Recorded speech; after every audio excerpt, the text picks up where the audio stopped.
There you go. So yes, we know we're the last panel. Who the DJ, man? He playing that Kendrick. That's what I, oh, let me, we ain't here for that. We want to bring it home today. You know, look, I think Andres and just really kind of set it up for right now. Today's panel and the conversation has been so much about play equity and a lot of discussion about what it really means. But I thought the way I think about today's panel is really, what does it really mean? It's about belonging, right?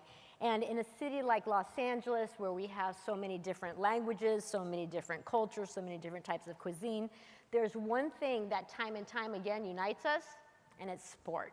It's sport and music in many ways. And if you think about that moment, all of you guys think about that moment in sport where everything just stopped and you had to stay still for a second. Everything just stopped. For me, I'm gonna date myself here. It was 1988 Kirk Gibson. You guys know what I'm talking about? Ninth inning, full count, 2 outs. He hits a home run and boom, everything happened. It was a moment of belonging. And what happens 34 years, 36 years later? Freddie Freeman does it again one more time. And the reason I say this is because I wasn't here when the Freddie Freeman moment happened. I was actually in Miami. And I remember sitting there alone and feeling that I was so far, but I didn't feel that I didn't belong. LA was with me, 3,000 miles away. And it's that moment that we talk about feeling that you're belonging. That is what today's about, right? And we see this moment of belonging and what it does to community, what it does to companies when you make people feel like they belong. So today, when we think about how sports is evolving, it's not just about belonging in that moment, in the spectacle. It's really about how do you belong with the community. So today we're gonna dive and talk about how this community is now evolving, and you're bringing culture and you're bringing community to merge as one. So today's panelists are gonna talk a little bit about the work that they're doing, and hopefully we can dive a little bit deeper. I wanna share who's on stage with me today. First, we have Stix. You all know him. Rapper and community leader. He's from Watts. He's blending music, he's blending culture, Los Angeles soccer through Thinkwatts and LAFC, so thank you for being here today. We also have Jasmine Maietta. Please welcome Jasmine. She is the founder of Round 21, which you're all gonna hear a little bit about. And what she's doing, she's empowering athletes in new ways. She's becoming very much encouraging them to express themselves through their own identity, through design, and through what we really believe are culture-driven experiences. We also have Jenna Bandy. Please welcome Jenna. I'm excited for you guys to hear about Jenna because Jenna is an athlete, and she's a non-traditional type of athlete, but she's also a digital storyteller, and she has one of the most engaged fan communities in sports. So we're gonna hear a little bit about her story. And of course, we all know the one and only Rich Orosco. One of the original founding executives of LAFC. Rich is doing something that I think we can all really aspire and look forward to. He's creating really what is a culturally authentic club that started with community at the forefront. So let's get started. Today's conversation has been about being beyond the spectacle, playing like it matters. So I want to start the very first question with the panel saying, what does it mean to you to play like it matters? Well, we're going to do that. We're going to look at each other and say, Taking that. Go for it, Stix. Play like it matters. Play like it matters basically is be authentic. You can't fake it. You can't fake what's real. You have to be authentic. You have to play like your life depends on it. If you don't get into what you're doing, and if it is not more important than breathing, then you should not be doing it. Playing like it matters is more important than breathing. When you get into something, I don't care what it is, playing is a metaphor for what you do. You are present, and the parallel of the word present aligns with gift. You were given a gift to introduce it to the world. So use that gift, be present, and play like your life depends on it. Use your life to change others' lives. Jasmine. Amazing. First, for me, it's defining the word play, and to add to what he said, I think playing is more about creating, and it's more about being beyond what you think is possible. I mean, play used to be about joy and sweat, but now play, both as adults and as kids, is bringing something of yourself to something you didn't know could be. And then what matters is really making sure that there's an impact. And so what's true for me and the communities I spend time in is play like it matters is about creating something with impact. And that's how I define how play like it matters means for me. Jenna? Oh, can we hear you? Can you guys hear me? Okay, great. Play like it matters because not only are you playing for yourself, but others are looking up to you. You have to be a role model. But I think it's most important to play for yourself because instead of just playing for just the game that is at hand, but it's the game of life. I've learned resilience, hard work, discipline, teamwork, having a voice because of play. And like I said, it's the game of life. So it teaches you those values that are so essential for life in general. Thank you. Rich? Give it for Jenna for rocking that no mic. Bring it. Very honored to be here with this group of people. For us, I think depth, not width. You know, for any platform, you have the responsibility for curating and building. You know, with LAFC, I think what resonated with people is we talked about three things early. We talked about uniting the world's city through the world's game as a sports team. We talked about bringing joy to people as a sports team, and not a lot of teams talk like that, especially in the beginning. And then also being a force for good.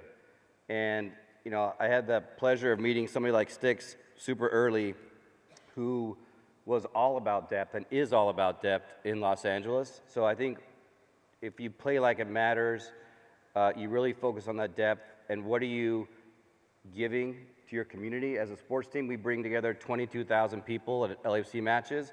What's happening after those 90 minutes? You know, what are the relationships that are created from our platform after the 90, before the 90? And I think that's how you play like it matters. And I want to stick to you for a second, and we're going to get to the relationship between you and Stix. You know, you, Rich, you helped build LAFC from the ground up, and a lot of times people didn't believe what you were going to do was going to be possible, but you were able to do that from day one. And one of the things that you all did that was very, very authentic and I think really worked in your advantage was you built it that was very centralized with the community of Los Angeles at the forefront, not on the back end. So tell us a little bit about that experience. Why did you put community first? How did you do it? And tell us about that experience. Sure. How many people have been to an LAFC match? So I have a little perspective. All right, great. If you have not, please do. We're 9 seasons in, but it's a special place. I think, number one, I would just encourage everyone, it was probably good that I did not come from traditional big sports team when I started LAFC. I had a background in entertainment and a lot of startup background, so like I'm not afraid of a conversation when there's 5 of us talking about a crazy idea. I don't freeze. So I asked a lot of questions early, why don't we do it this way? So I would just encourage you, like, be brave with community, be consistent with community. If you're allocating a budget for a media buy, allocate a similar budget to community and let that marinate over 2, 3, 4, 5 years. This is a huge market. When we launched, there was 10 sports teams in LA, and everybody thought we were crazy. It was not going to happen. It was impossible. But I think, again, we went depth, not width, and we waited. We took our time. Thankfully, all of us live in the content age. Again, 5 of us can be talking about building something special in LA, and you can see that in content and on video and on our platforms, and that's how you create a movement. You know, if you have that depth and your why is really clear, and you really have that heart for that, you're going to hit that tipping point in your organization. So I think we were brave in the beginning. We talked about street by street, block by block, one by one, and we meant it. And we meant it that every single conversation matters. And that's what I would just challenge everyone today is be brave. It works. You got to be patient and stick to it. Was there, when you say be brave, that's easy to say, hard to do sometimes, right? Especially for us in specific spaces. Question for you, was there an early decision that you had to do early on to win the credibility from the community? Yeah, it was a great one. If you've been to our matches, you've seen the I would say, NFL tailgate environment at an LAFC match on a Saturday. Have you guys ever been to the tailgate for LAFC? So people are there, yeah, thank you. People are there 7 a.m. setting up, and it's like a fair. It's like they have the most amazing ceviches and smash burgers and and Argentine sandwiches. Like, it's a whole thing. There's an Easter egg hunt actually happening this Saturday. Right. It's all created by the community, by the supporters. And very early, the request was for the club to pay for a $5,000 a match permit so that our community can use Expo Park and Christmas Tree Lane. And normal traditional sports thinking is, no, get them in the stadium, get them spending money, no matter what. And it was a real big dialogue for us early that our community and our early supporters were asking for a space. So it went against traditional sports business thinking about maximizing every single minute. And again, you go to that tailgate now, it just feels like love. It's just love of the city, its community, its people. That is what partners buy. That is what gets new fans excited. That is what you can invite your cousin to see this more than the match. So that was actually a really specific micro decision very early, and it was a very good decision. And I think that's proof that community doesn't just show up. You have to earn it, right? And that really comes to life through culture. I want to go to you now, Stix. You have always been very, very intentional about the work that you've done, representing your community. You're from Watts, you have Thinkwatts, and even now how you're approaching your relationship with LAFC. Two things for you. First, how did your relationship with LAFC start? And let's start there. Absolutely, very quickly, because this is like the Burj Khalifa elevator pitch. It all started, I had to perform in front of 30,000 people at an event called Crush Groove. And I needed something to wear. I didn't have anything to wear. I was out and didn't have time to go home, so I went to the Fox Hills Mall. I don't know what it's called. I'm showing my age. But I went to the Fox Hills Mall to the Adidas store. And I said, I need something to wear. Let me wear that. And I pointed at the rack, and it was a soccer kit. Didn't know what a kit it was, didn't care. It looked cool. That's all I knew. I said, this is the coolest kit on the rack. I took it off the rack, paid for it, went straight to the venue, put it on, performed in front of 30,000. Next thing I know, somebody from Adidas sent a text message over to Rich and said, I don't know if y'all know this guy, who this guy is, but he's wearing your kit. This is inception year. Y'all need to get together. And that was it. Rich then reaches out, come to a match. I'm like, come to a match, come to a match. I go to the match. It's the most electric experience I've ever experienced in my life. Yeah, soccer games will do that. And I'm like, I'm never leaving this place. Next thing you know, me and Rich is sitting at the table together. How many times do you know where a community person gets to sit with somebody at, as we quote unquote call it, the top, right? And he said, be creative. What are your ideas? What can we do to make this the biggest sporting event in the world? Not in soccer, not in sports, in the world. And I said, fashion, music, this. Next thing you know, let's create a theme song. We created the first theme song for a soccer team in MLS sports, right? Went crazy.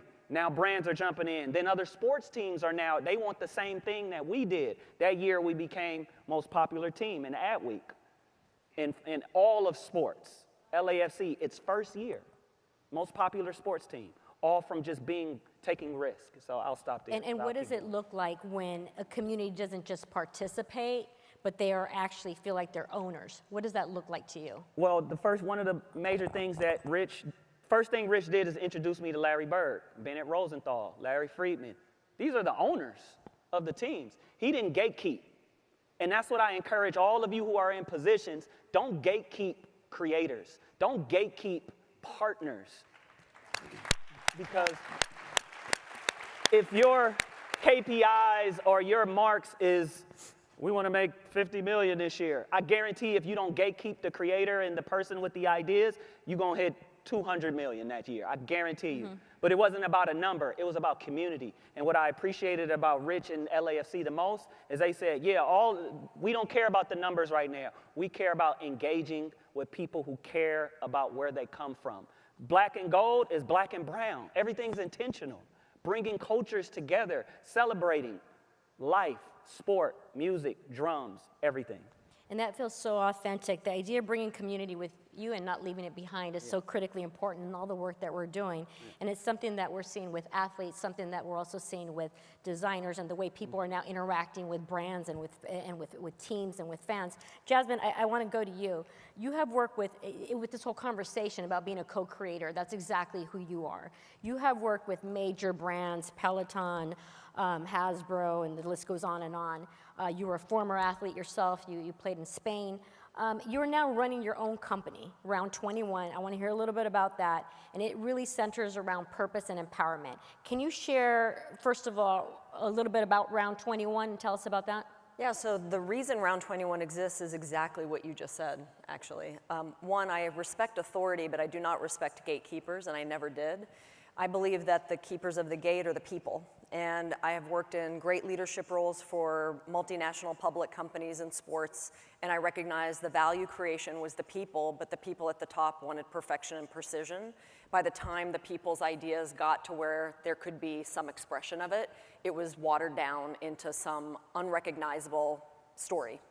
And so I wanted to build something that was decentralized and gave power to the people, which in my life, artists, and artists defined by people who have a story to tell, were given keys to sports, because sports is what I know. I'm an athlete still today, even though I don't really play, it's in my identity. So Round 21, the name of the brand is actually the values, because I'm a first-time founder and didn't know really what the company would become. But Round is unity and community, 2 is partnerships, and 1 is standing for identity and individuality. No matter what we do, we always do that, those 3 things. And when we build a product that is designed to express and connect, it's built with independent creators and teams, leagues, and athletes who want to give the power to the people. Not every team, not every league, not every athlete wants that. They are not a fit for Round 21. But if you want to give the power that you have to the people make it great. And our artist community, we say, without you, there is no us, because the artist community is the entire brand. They get access to brands in sports, and they are able to reimagine a story that communicates values of the community through what we wear, so that what the fan wears is an expression also of who we are, not just the team that we root for. And so everything we do is community created, and I'm really fortunate to say it's working. I think there's a huge gap in the market within sports to focus on beyond the game and to focus on more expression and connection. And man, is it also a lot of fun. I just saw your designs in the back right now, and one of the things that just struck me was the immediate connectivity that I had to your product, to your designs. So I want to stick on the design conversation a little bit. You know, as you're helping athletes redefine their stories and you're becoming a new type of storyteller through product and through design, can you tell me a little bit about what role does design play in making someone feel that they belong? Yeah, so design is really an articulation of a belief. And sometimes that belief can be from an athlete, or sometimes that belief can be from a team or the artists themselves. The example that I use most is Brittany Griner, who very publicly was held in Russia in 2022, came back in 2023 and was ready to play her first game. And I get a call on my cell phone and it says Lindsay. And if you know women's sports, Lindsay Colas is one of the most powerful and well-known sports agents in women's sports. So I know who she was. I didn't know she knew who I was. So I pick up the phone and she said, hey, it's Lindsay. And I said, I know who you are. She said, BG's come from Russia, and we wanted to see if Round 21 would be open to partnering with her on product. And I said, absolutely, but with all due respect, she's a Nike athlete. Why are you calling me? And they said, because Nike will make her a character in their story. You'll give her a platform for her story. And I knew exactly that was somebody who understood what we're trying to do. And so the design wasn't Brittany Griner designing it. The design was Brittany Griner wanted to create a love letter to the community and now say, you said we are BG. I want you to know I am now with you, and everything I represent will be to bring more families home. And we paired her with an artist out of Brooklyn, Shema Love, and Shema articulated a shadowy figure of what was Brittany Griner with a handwritten letter by Brittany Griner, and that became a product that fans could participate in Brittany's new story as she was coming back. So design is really the story, and it can come to life in so many different ways. And what's great about the way we're operating with our community is that there's really no ceiling on the stories and the way humanity can participate with sports in a new way with this model. All we need is people to want to participate. And I think to go back to the point made earlier, that can't be just once. The continuity, whether it's a brand or a partner or a league or a team, that continuity needs to be there for the resonance to stick. And if you're going to make $1 like stretch as far as you can, it should stretch over time, because you'll have more of an impact for the impact you want to make because of the compounding value. But there's so much proof that co-creating with the community makes a business impact. You just have to let it marinate and become a part of what you do, not just a moment that you exist. And I want to come back to the conversation around continuity. Before I do that, you just talked about being seen and how fans and audiences want to be seen differently. So I think I really want to, this really comes to you, Jenna. You have built a massive following, something like 3 million over such a short period, right? And you can correct that number if I'm wrong. But you've done it by connecting with fans in a way that makes them feel real and not manufactured, not distant. And you do this digitally, where you are able to make their digital experience feel real and physical. Can you tell us a little bit about how that started? And let's start there. Yeah. So as a little girl, I dreamed of being a professional athlete. And I blew up both my ACLs, and I got into coaching, and then I started flirting with the influencer world. And now I'm full on a content creator, and now I am technically a professional athlete. It's just unconventional. Now I get paid to play sports, and sometimes it's pickleball, sometimes it's football, sometimes it's basketball. And so yeah, I have created over 4 million followers on all my platforms, and I feel like I resonate well with my fans because it's not just always a highlight reel that I'm putting on. It's the authentic human part of me that I show. I really thought it was about being super polished if I'm gonna be online and showing my face and talking, but it's not as powerful as just being human and being real. And if I'm speaking to brands, it's not that polished look that's always powerful. It's about being human and showing up that you can mess up, and you're just gonna, you're gonna recover, and you're gonna show the resilience and the bravery in that. So I just feel like my followers, they see that I'm a real person, and it's been consistent. Like you guys have been saying, it's depth, not width. And that's why my numbers do well, and I've been able to get paid for what I do. And now I have a female empowerment brand called ChangeHER, emphasis on her, and it's truly putting influence into the term influencer, and it's working, and it's creating community because I am what I say I'm about, and I show it. So it's just the realness behind it all. I was watching your videos when I knew you were going to be on this panel, and if you haven't seen them, you're just persistent. You're persistent. I saw you shooting the ball, right, and you kept missing, and then you finally got it in. But what I realized is I found myself rooting for you, and in my conversation with you, I found that you're the biggest cheerleader for everyone else, including women. So when I think about the work that you're doing with women, I'm curious from you right now, what is the momentum in the women's sports movement right now? What would you say is really giving it some lift at the moment? Yeah, I mean, it's about time women's sports is getting the momentum and the recognition they deserve, right? Let's give it up. I just feel like the biggest thing, the change is that we see another woman, and it used to be like, oh, they're competition. But now it's more about the collaboration. Instead of looking up a girl up and down, now it's like, I'm just gonna go give her a hug. I just feel like women empower that and embody that more than ever now today. And I just think that is so crucial, and I feel it's what's learned in sport.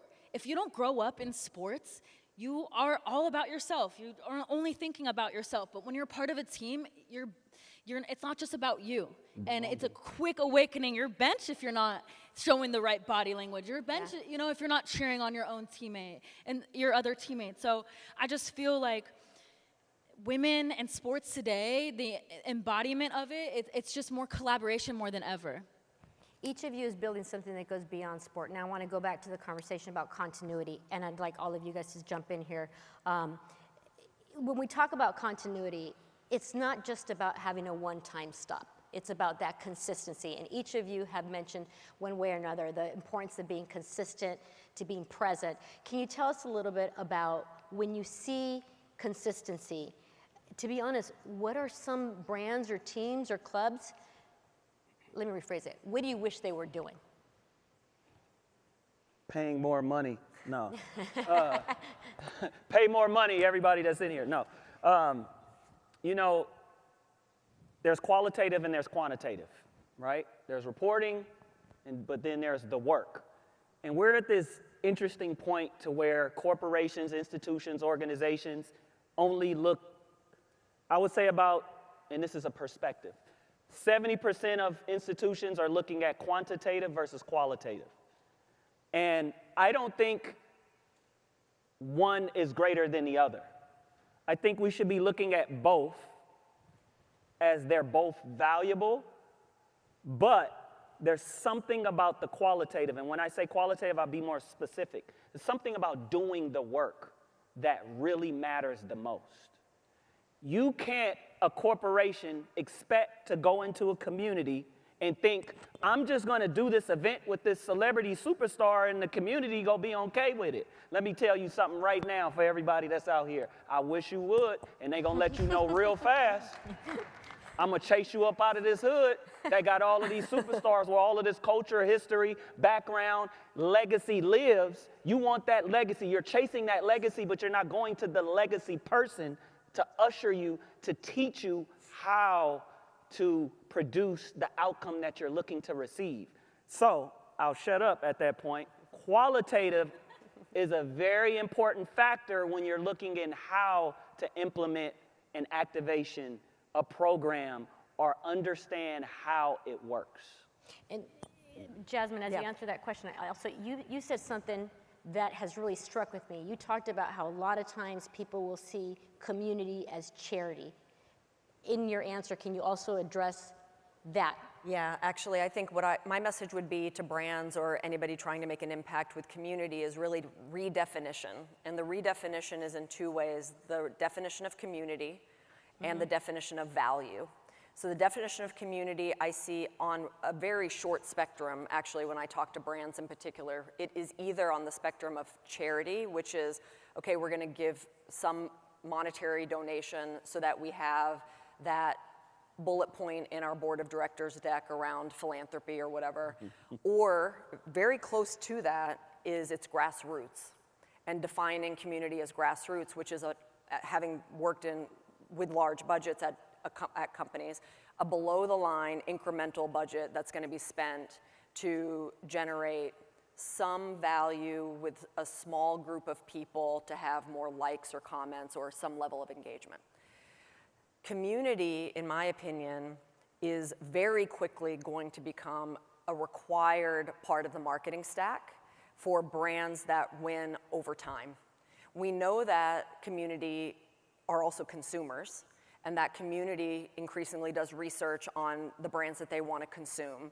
And the more that they do research, the more they find things that they don't like, because corporations have been doing those things without recognizing the impact to their brand.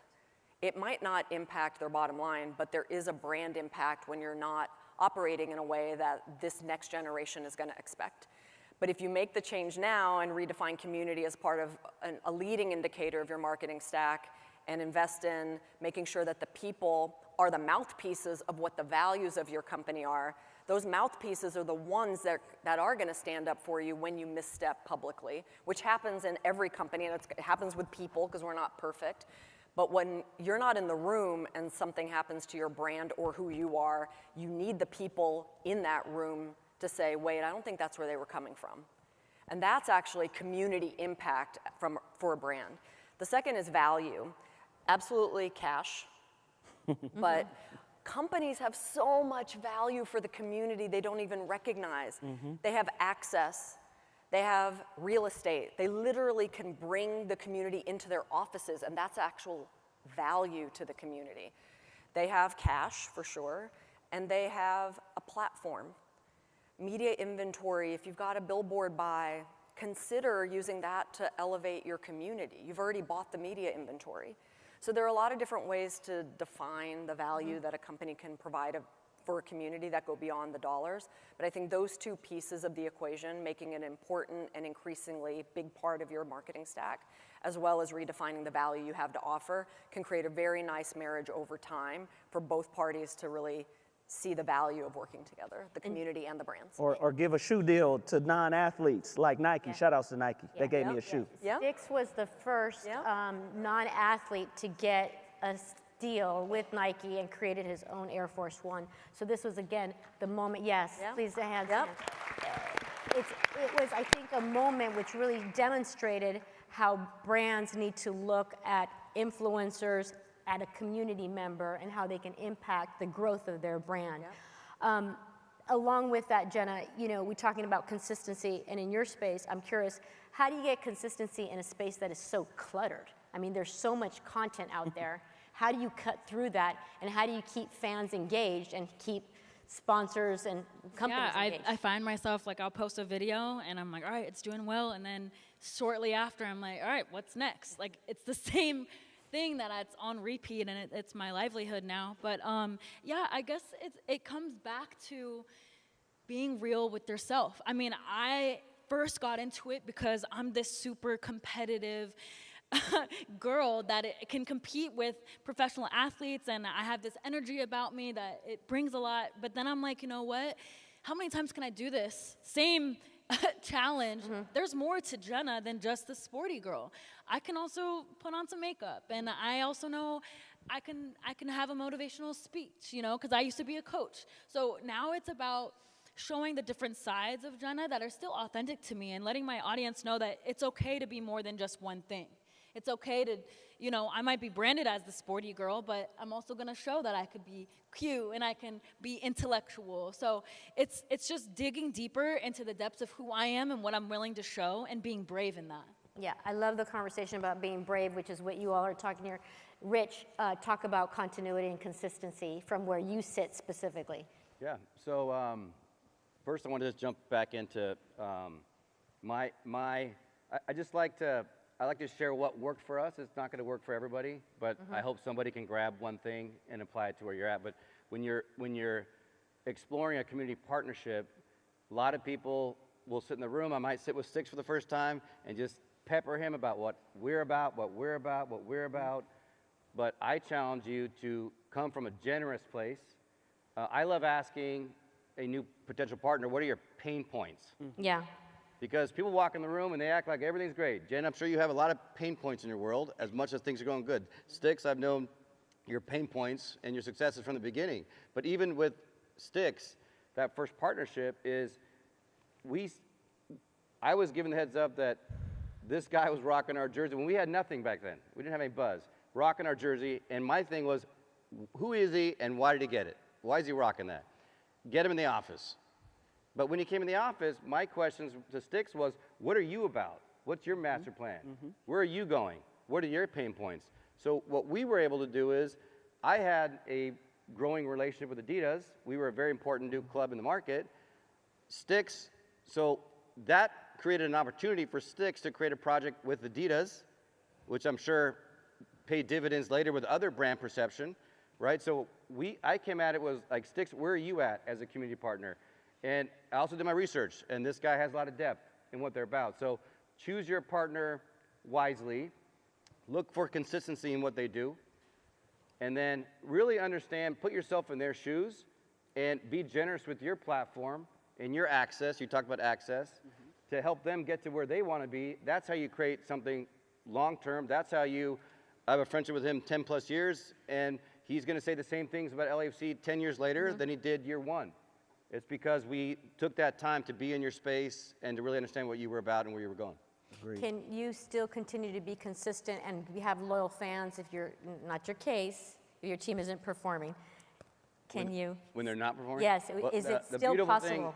The beautiful thing about being consistent and being about community from day one is that when you are losing, They're still the bad times are way less bad. And then when you're winning, and when we won that cup in 2022, like, people were crying. Yeah. I was just at the recent MLS Cup in a different city in South Florida, And I was studying the environment when they won and the fans walking out, and they were walking out, but it was just a different vibe. You know, we started from zero without a global superstar, and we started in our home, and we started in a city like LA, and when we won that cup, like it was just a spiritual moment for I think everybody in that stadium, and it just feels different with that depth. So yeah, when you're committed and you're really about the community, those bad times are much less bad because we're all together. And the beautiful thing about sports is every new season's about hope. Everybody's talking about we're going to win this year, we're going to win this year. So at least it makes it more fun when you love each other. Hope is good. I love to have hope. I know we're running out of time, but I do want to kind of just right now try to wrap up a little bit about what we were saying. I have so many more questions for you all. But when I keep thinking about everything that you all said here, it's what I'm really finding is that modern fandom is really built through culture just as much as it's built through competition, and that's what's coming across. Today's conference has been so much of figuring out how to make people belong. And I started off feeling what made me belong and knowing that where I sit, where all of us sit, we have a responsibility to throw a rope and bring somebody back in, right? And I think that's really critically important. Each one of you are doing that in your way. So as we close out, today's about LA. We got the World Cup coming, we got the Olympics coming, and LA's got to get it right, and they will. So I'm going to do just some very quick rapid fire and just do a quick answer. What's your favorite sports moment? You took it. It was actually, I do remember the '88 World Series, Kirk Gibson. That was fantastic. Not in LA at that time. I remember watching it with my family, so you did take that. But I gotta drop the 2022 MLS Cup for LAFC. I got it. Kobe scoring 81. Let's go. Yeah. Right. I actually went to college in Maine, but transferred to a school in California, in Pomona College, and I had never felt as belonging, like the strength of belonging in my collegiate career than playing at Pomona. So it's very personal for me. Nice. Who said that? Oh my God. Dang. You got 20. I know. I was trying to think while they were talking, and I was like, I'm gonna figure this out by the time it get to me. By the way, LAFC gave me a ring. That's how connected they are with their partner. Wow. There we go. When they won, yeah. That's awesome. That's the moment. That's it. Who does it? No one. LAFC. All right. You know what? It's very separate from it's when Judea Watkins won Naismith Player of the Year because she's from Watts. Yep. And that was a proud moment for the neighborhood, for the community, and so that was one of my favorite moments. Always community at heart. All you do, Watts. One word to describe your work, quickly. I didn't hear that. What was it? One word to describe your work. I think LAFC just represents heart. Heart. Heart. Spirited. Pride. Renata. No, I'm just shameless plug. Success. Okay, and this one, Stix, start with you. Song that defines LA. Wait, Oh, a song that defines LA? Oh, My Home by Stix. Oh, LAFC oh anthem. yes.